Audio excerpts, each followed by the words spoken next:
안녕하세요. 정지원 집사입니다. 작년 이맘때 딱 제가 강의를 했더라고요. 그래서 거의 1년 만에 다시 서게 됐는데 감회가 새롭습니다. 11월 셋째 주에 아까 옥사님 광고하신 대로 퀴즈 대회가 있는데 지난번 강의와 또 이번 강의 자료를 참고하시면 약간의 도움은 되지 않을까 생각합니다.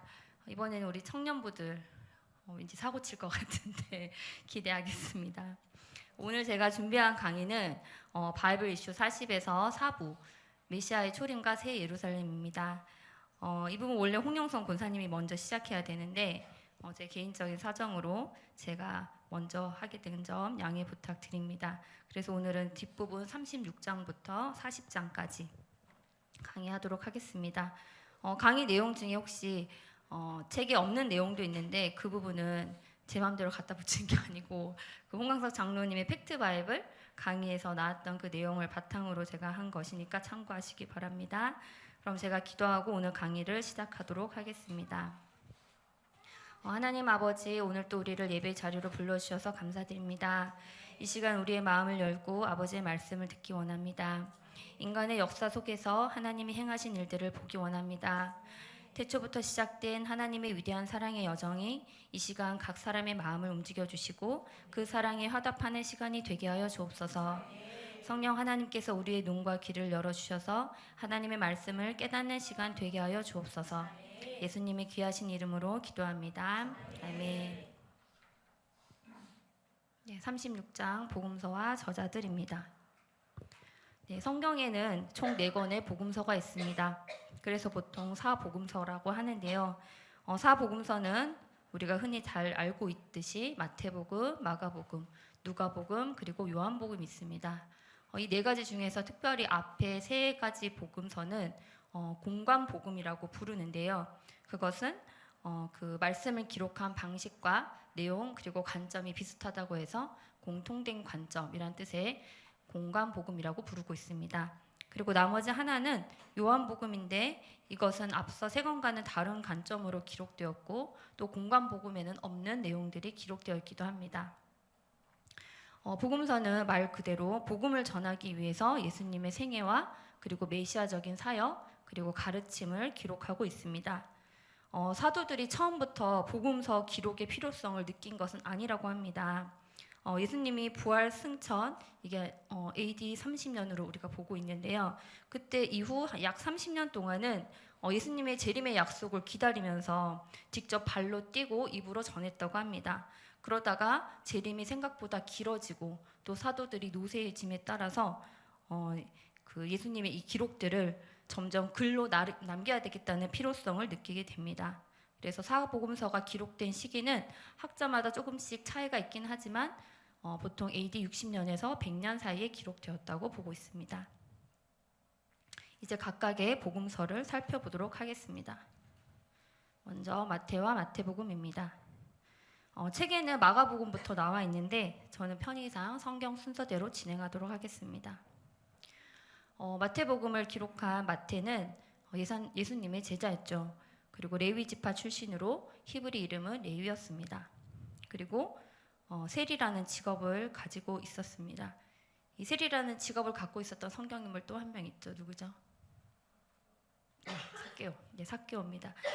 당시 세리라는 직업은 세금을 징수하는 관리인데 이 사람들은 로마 정부가 요구하는 액수 이상의 세금을 거둬서 자기 몫으로 이렇게 채웠기 때문에 일반 백성들에게 아주 원성을 샀다고 합니다. 이 마태는 나를 따르라는 예수님의 말씀 한마디에 모든 것을 버리고 예수님을 따라가죠. 그렇게 할 수 있었던 이유는 아마도 마태가 평소에 메시아를 기다리고 있었고 또 예수님이 구약에서 예언한 그 메시아로 확신했기 때문이 아니었을까 이렇게 또 추측해 볼 수 있습니다. 마태는 특별히 유대인들을 위해서 이 마태복음을 기록을 했는데요.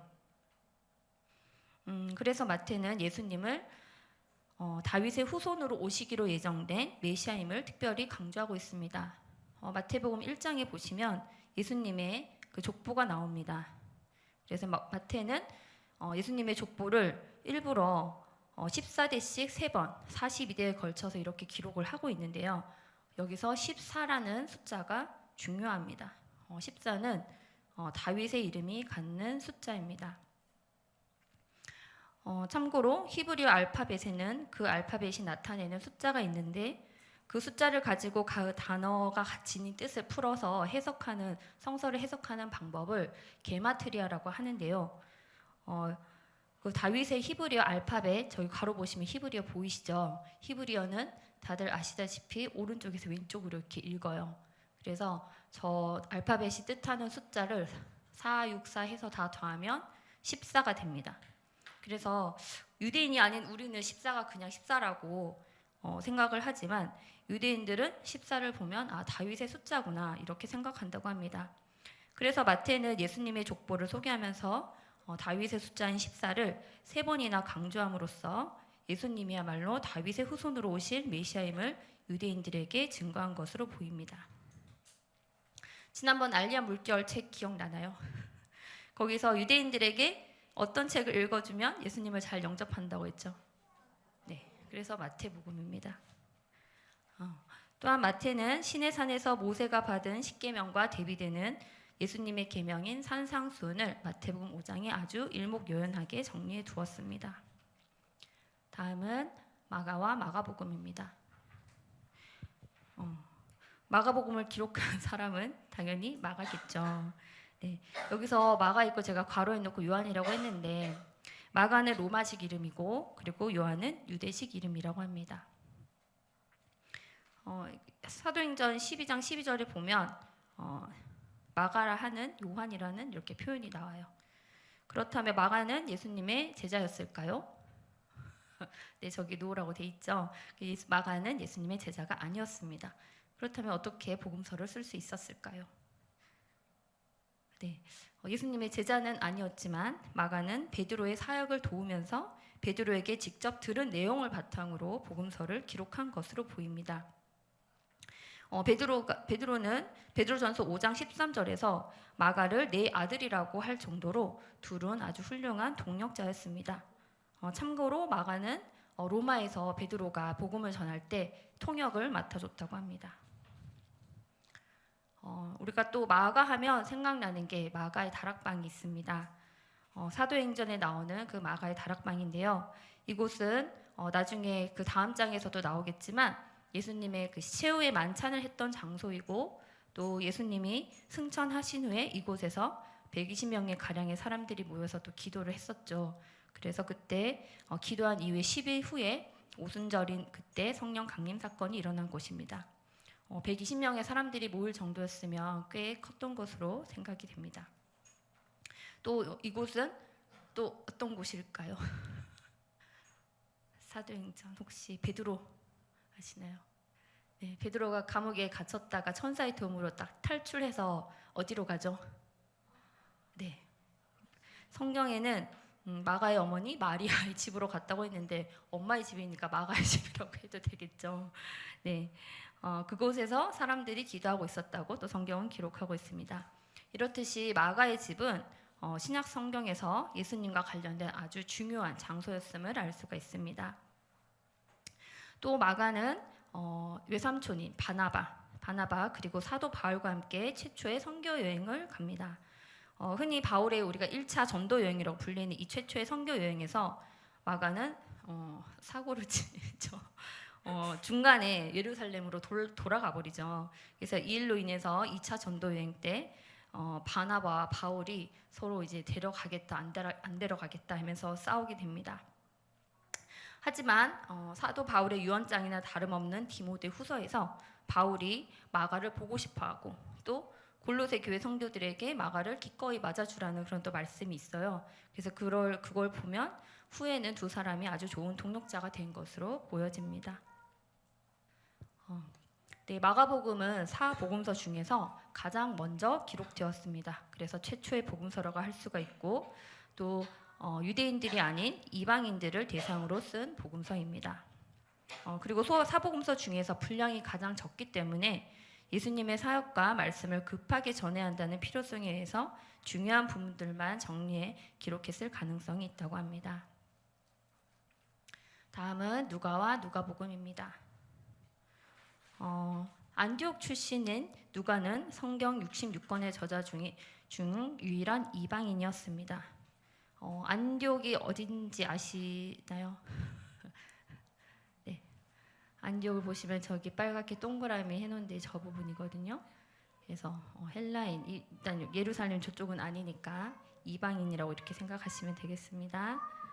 직업이 의사였던 누가는 사도 바울의 2차 전도 여행 때부터 함께하기 시작해서 AD 66년에 사도 바울이 로마에서 참수되어 순교당할 때까지 육신에 가시가 있었던 그런 바울을 도우면서 함께 사역했습니다. 그러니까 의사였던 누가가 육신에 가시가 있었던 바울을 도와줬다고 하면 외우기 쉽겠죠. 그래서 누가는 누가복음뿐만 아니라 또 뭐도 기록했죠? 네, 사도행전. 네, 사도행전도 기록했습니다. 누가복음은 사도행전과 마찬가지로 데오빌로라는 개인에게 쓴 것입니다. 데오빌로는 로마의 고위 관료로 추정이 되는데 아마도 누가가 개인적으로 복음을 가르치던 사람이 아닐까 이렇게 추정한다고 합니다. 그리고 또 누가는 누가복음에서 예수님을 유대인들만을 위한 메시아가 아니라 전 인류를 위해서 이 땅에 오신 메시아로 기록하고 있습니다. 마지막으로 요한과 요한복음입니다. 사도 요한은 예수님의 제자 야고보의 동생입니다. 굳이 예수님의 제자라고 한 이유는 예수님의 제자가 아닌 야고보도 있죠. 누구예요? 네, 예수님의 동생 야고보가 또 있습니다. 그렇죠? 야고보 저자인 이 사람 그 사람이 아니고 예수님의 제자 야고보입니다. 그 사람의 동생으로 안드레와 함께 예수님의 첫 제자가 된 사람입니다. 구약에 예언된 이 메시아를 기다리던 요한과 안드레는 세례 요한을 메시아로 생각하고 그의 제자가 되었다가 결국 예수님의 제자가 되죠. 그래서 야고보와 요한 형제는 예수님이 성격이 급해서 천둥의 아들이라는 별명을 붙여주었다고 합니다. 굉장히 시끄럽나 봐요. 그렇죠? 또 예수님은 십자가에 달리실 때 어머니 마리아를 특별히 요한에게 부탁을 하셨고 또 요한은 마리아가 에베소에서 소천할 때까지 자기 어머니처럼 잘 모셨다고 합니다. 그리고 요한은 요한계시록과 요한 1, 2, 3서를 기록했습니다. 아까 우리가 공관복음과 요한복음이 이제 다른 점이 있다고 했는데 요한은 요한복음 1장 1절에서 말씀이신 예수님을 하나님이라고 선언하고 있습니다. 이 요한복음에는 예수님께서 하나님이시라는 것을 뒷받침하는 나는 땡땡땡이라는 표현이 7번이나 기록되어 있는데 다 같이 나는 땡땡땡 사이에 밑에 있는 것을 넣어서 한번 읽어보도록 하겠습니다. 시작! 나는 세상의 빛이다. 나는 생명의 떡이다. 나는 양의 문이다. 나는 선한 목자이다. 나는 부활이요 생명이다. 나는 길과 진리요 생명이다. 나는 포도나무이다. 누가요? 네, 예수님이 그렇다는 것입니다.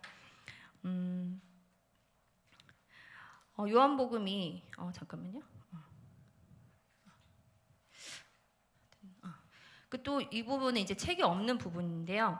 또 요한은 예수님이 메시아임을 나타내는 7가지 표적, 여기서 굳이 이제 기적이 아니라 표적 사인이라고 표현을 한 것에 되게 주목을 했는데 이것은 그냥 단순한 기적이 아니라 예수님이 메시아임을 보여주는 사인이다 라고 해서 그 표적이라는 단어가 중요하다고 합니다. 그래서 요한복음에 이러한 표적이 7가지가 나와 있는데 여기 나와 있는 이 7가지예요. 그래서 빨갛게 표시되어 있는 부분이 요한복음에만 기록되어 있는 표적입니다. 나머지 2번과 4번과 5번은 나머지 공관복음에도 같이 함께 기록이 되어 있습니다.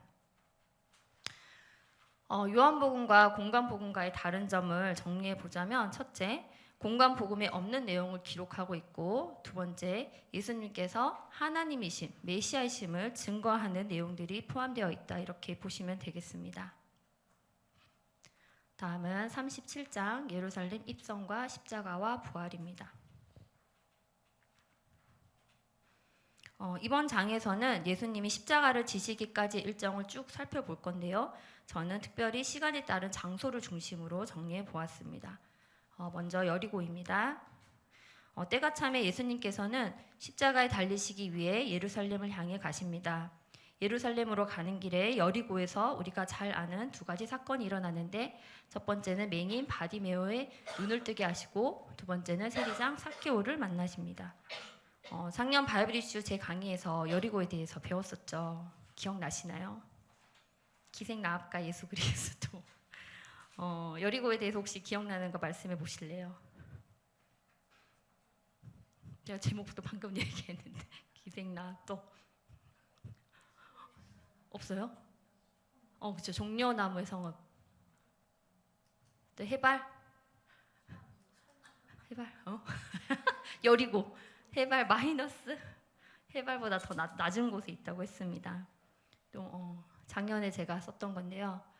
해발 마이너스 250이어서 예루살렘하고 고도 차이가 거의 한 1000m 가까이 난다.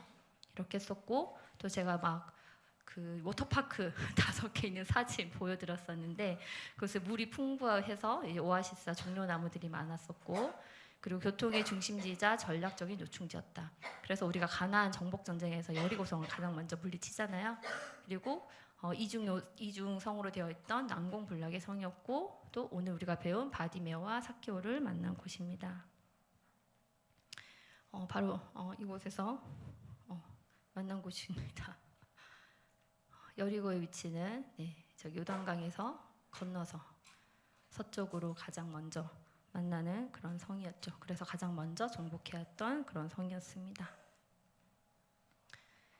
두 번째로 이제 6월절 6일 전에 예수님은 이제 베다니에 사는 문둥병자 시몬의 집을 방문하십니다. 그곳에서 예수님을 위한 잔치가 있었고, 또 이 자리에서 나사로의 동생이죠. 그 나사로의 동생 마리아가 값비싼 향유를 예수님의 발에 붓고 자기의 머리털로 예수님의 발을 닦는 그러한 일이 있었습니다. 그리고 6월절 5일 전에는 예수님께서 베다니 근처에 있는 그 벳바게라는 곳에서 제자 둘을 보내서 나귀를 준비오라고 말씀하시고 예루살렘 성으로 들어가십니다. 이 두 곳의 위치를 보면 보이시나요? 제가 지금 빨간색 동그라미 4개를 했는데 지금 화면에서 보시는 대로 저기 이제 0으로 되어 있죠. 여기 오른쪽 제일 끝에 보면 베다니라고 되어 있고, 그 위쪽으로 따라 올라가면 벳바게, 그 뒤에는 이따가 나중에 볼 것인데요. 그래서 베다니 저곳에서 무슨 일이 있었죠? 네? 방금 우리가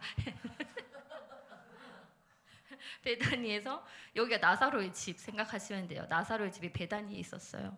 베다니에 있었고, 그다음에 그 나사로의 동생 마리아가 이제 머리털로 예수님 발을 씻어준 곳, 그다음에 벳바게에서 예수님이 제자들을 보내서 나귀 둘을 구해오라 이렇게 했었고, 이따가 저기 예루살렘 들어가고 이따가 겟세마네랑 골고다는 좀 이따가 하도록 하겠습니다.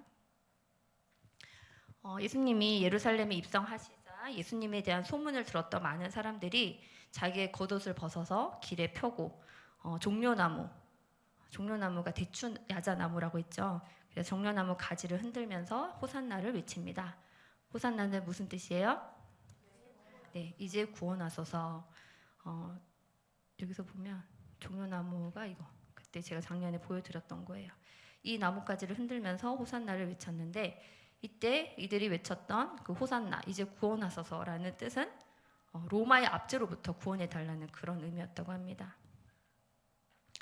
예루살렘 입성 후에 예수님께서는 열매 없는 무화과 나무를 꾸짖으시고 또 성전으로 들어가십니다. 이제 성전을 들어가셨을 때 막 매매한 사람들이 있었기 때문에 매매한 사람들을 내쫓으시고, 또 돈 바꾸는 사람들의 상과 또 비둘기 파는 사람들의 의자를 엎으시면서 성전을 깨끗하게 하십니다. 참고로 요한복음 2장에도 6월절 기간에 예루살렘 성전을 깨끗하게 하시는 그 내용이 기록되어 있는데, 이것으로 봐서 예수님의 공생의 초기에 그리고 말기에는 성전을 깨끗하게 하신 일을 하신 것입니다. 이렇게 성전을 깨끗하게 하신 이후에는 제자들과 또 여러 사람들에게 여러 말씀들을 선포를 하십니다.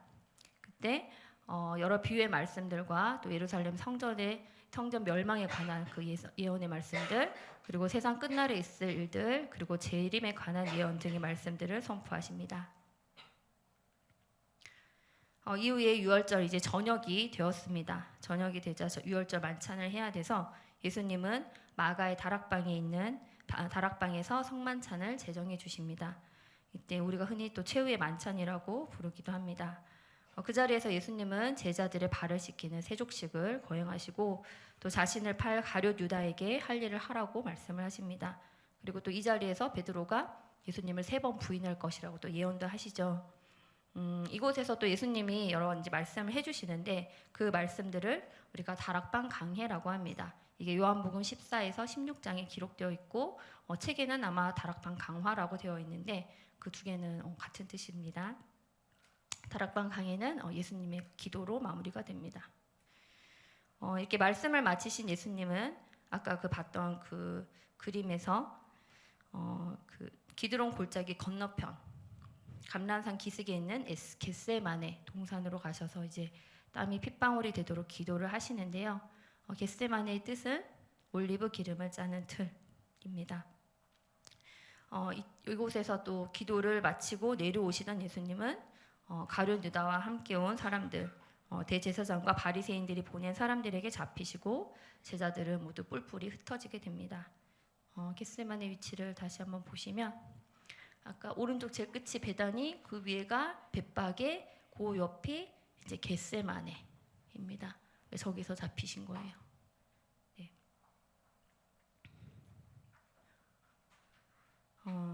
붙잡히신 예수님은 맨 처음에 이제 대제사장 가야바의 장인인 안나스에게 끌려가시고 이어서 대제사장 가야바에게로 인계됩니다.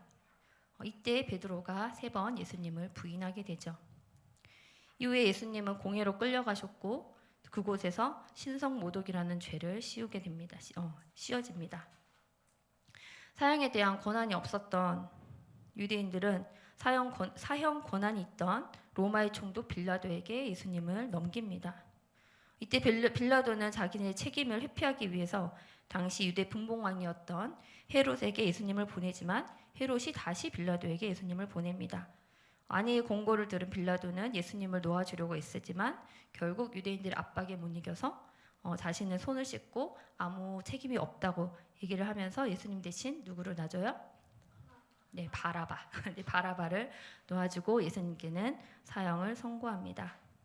이때 유대인들은 이에 관한 모든 책임을 자신들과 자기 후손에게 돌리라고 말을 하는 그 성경 구절이 있죠. 그래서 이들의 말대로 AD 70년에 이제 예루살렘이 멸망한 이후에 1900년이 넘는 시간 동안 유대인들은 전 세계로 흩어져서 온갖 고초와 어려움을 겪게 됩니다.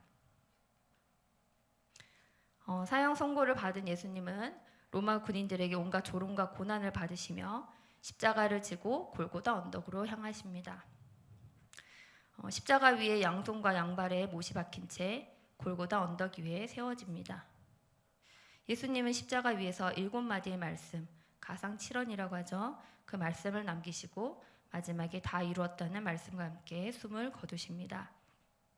그 옆에는 요한과 예수님의 어머니 마리아가 있었죠. 이때가 유월절 오후 3시였는데 이 시간은 성전에서 유월절 양을 잡아드리는 제사가 끝나는 시간이라고 합니다. 이때 지성소와 성소 사이에 있던 휘장이 위에서 아래로 찢어집니다. 골고다의 위치를 보시면 제일 왼쪽 위쪽에 저기 골고다입니다. 저기서 예수님이 십자가에 못 박혀 죽으셨습니다.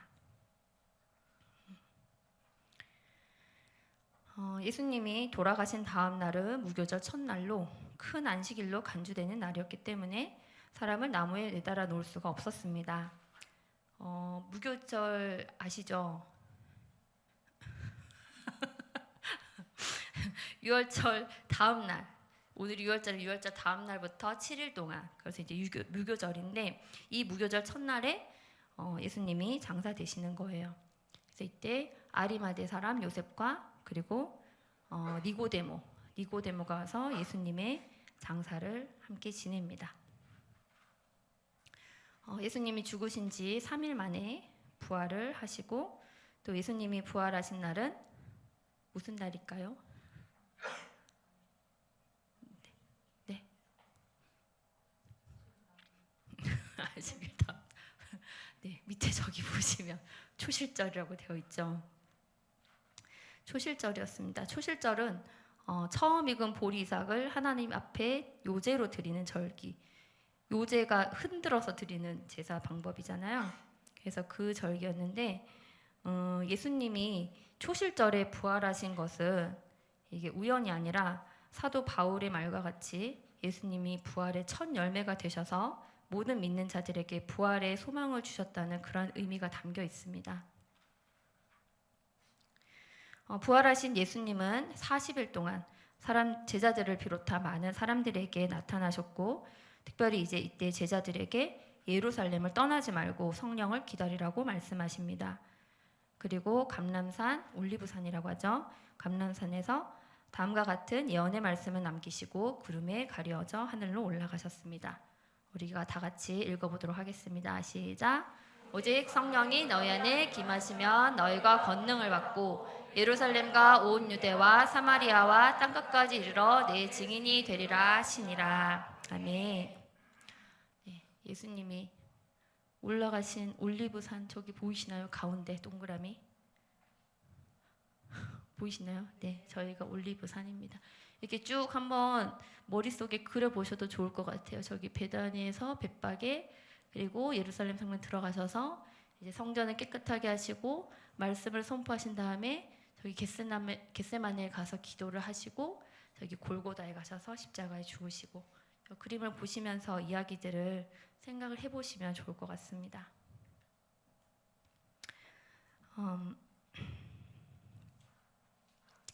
예수님이 부활하신 날로부터 50일째 되는 날, 그날은 곧 승천하신 지 10일 뒤인 거죠. 그때 오순절에 불의 혀와 같은 성령이 마가의 다락방에서 기도하던 120명의 가량의 사람들에게 임하십니다.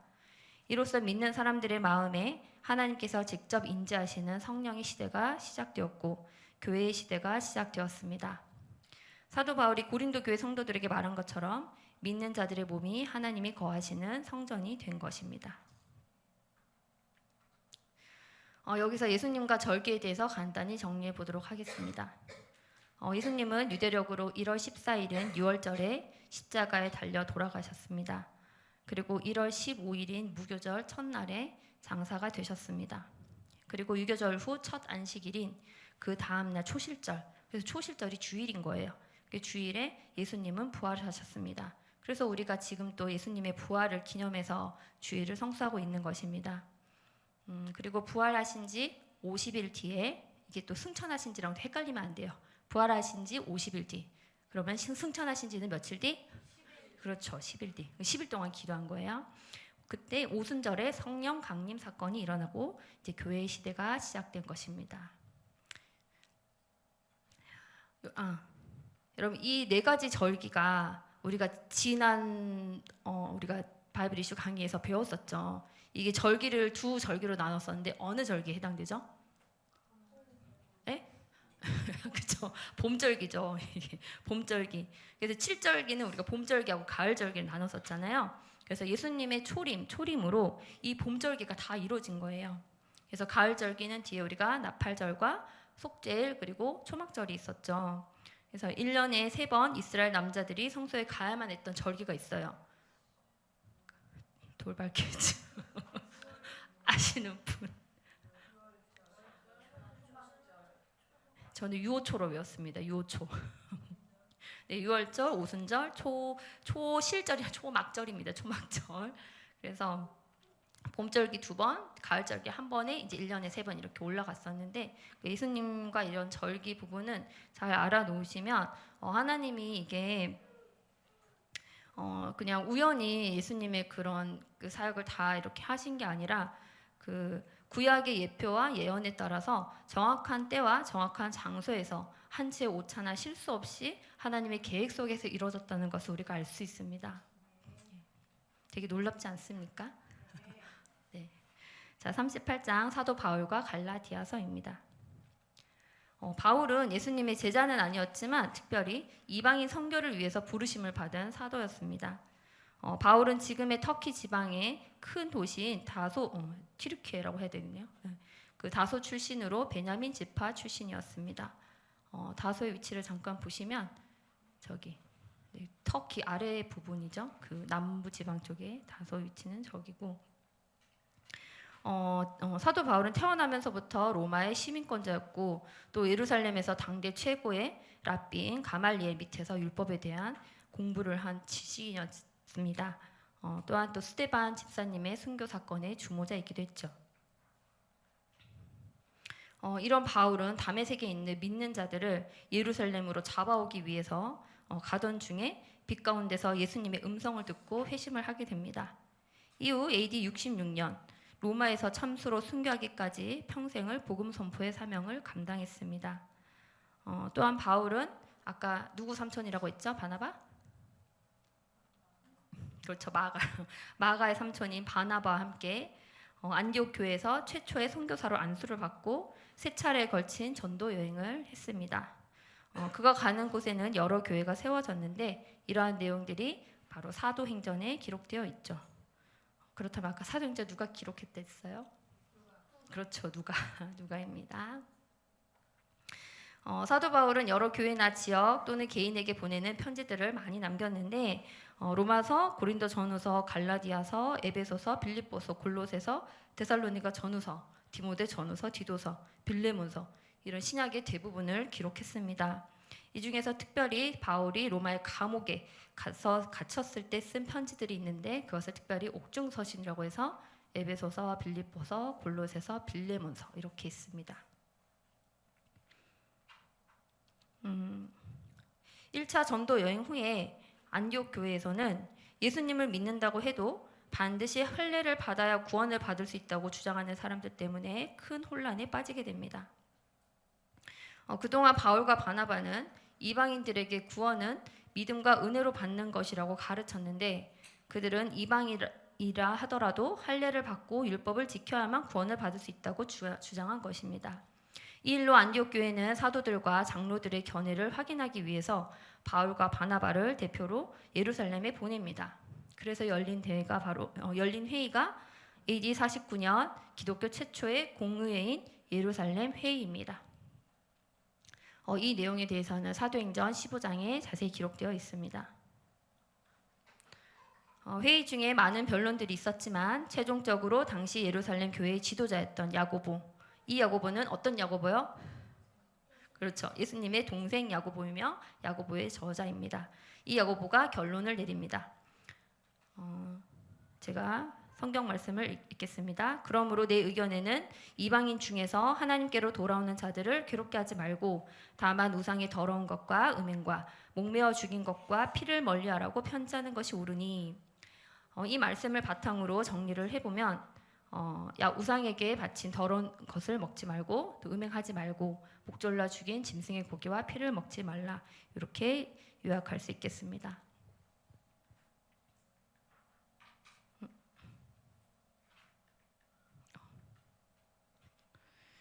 네, 한편 바울과 바나바의 1차 전도 여행 때 세워진 갈라디아 지방의 교회들에서도 이와 동일한 문제가 발생했습니다. 예수님을 믿어도 할례와 율법을 준수해야만 구원을 이룰 수 있다고 가르치는 사람들이 생긴 것입니다. 바울과 바나바로부터 믿음과 은혜로 구원을 받는다고 배웠던 교회들은 흔들렸고 그래서 바울이 급하게 편지를 쓰게 되는데 그것이 바로 갈라디아서입니다. 갈라디아 지역, 이게 갈라디아 교회는 이게 한 교회를 뜻하는 게 아니고 이게 제가 지도가 잘 안 보이실 텐데 저기 갈라디아 저기 동그라미 해놓은 거 보이시나요? 아이고. 앞에 이게 화면이 안 보이는데. 네. 보이시나요? 저기 보라색으로 표시된 지역. 저기가 이제 갈라디아 지방이고 그래서 갈라디아 교회들이라고 표현한 것은 저 지방에 있는 교회들이기 때문에 그렇게 표현한 것입니다. 그래서 사도 바울은 갈라디아서 1장 6절에서 할례와 율법 준수를 강조하는 이들의 교훈을 다른 복음이라고 힐난합니다. 다 같이 말씀을 읽어보도록 하겠습니다. 시작. 그리스도의 은혜로 너희를 부르신 이를 이같이 속히 떠나 다른 복음을 따르는 것을 내가 이상히 여기노라. 네. 사도 바울이 말한 다른 복음은 계속해서 초대교회를 괴롭힌 것으로 보여지는데 이는 소위 율법주의나 행위 구원론의 형태로 오늘날까지도 이어지고 있습니다. 또한 바울은 갈라디아서 3장 11절에서 율법의 행위로는 의롭다함을 받을 육체가 없으며 의인은 믿음으로 말미암아 살리라는 하박국 2장 4절 말씀을 인용합니다. 다 같이 읽어보겠습니다. 시작. 또 하나님 앞에서 아무도 율법으로 말미암아 의롭게 되지 못할 것이 분명하니 이는 의인은 믿음으로 말미암아 살리라 하였습니다. 네. 아멘. 바울은 갈라디아 지역 교회들에 보내는 편지에서 구원의 원리에 대해서 여러 설명을 하면서 구원받은 자들은 성령의 인도하심에 따라 살 것과 그에 따라 성령의 열매를 맺을 것을 권면합니다. 다음 말씀을 이어서 두 개가 있는데요. 다 같이 읽어보도록 하겠습니다. 시작. 너희가 만일 성령의 인도하시는 바가 되면 율법 아래 있지 아니하리라. 오직 성령의 열매는 사랑과 희락과 오래 참음과 자비와 양성과 충성과 온유와 절제니 이 같은 것을 범죄할 법이 없느니라. 아멘. 로마서의 축약본이라고 불리는 갈라디아서에서 사도 바울은 믿음과 은혜로 받는 구원을 강조하면서 구원받은 자는 성령의 인도하심에 따라 성령의 열매를 맺는 삶을 살아야 한다고 가르치고 있습니다.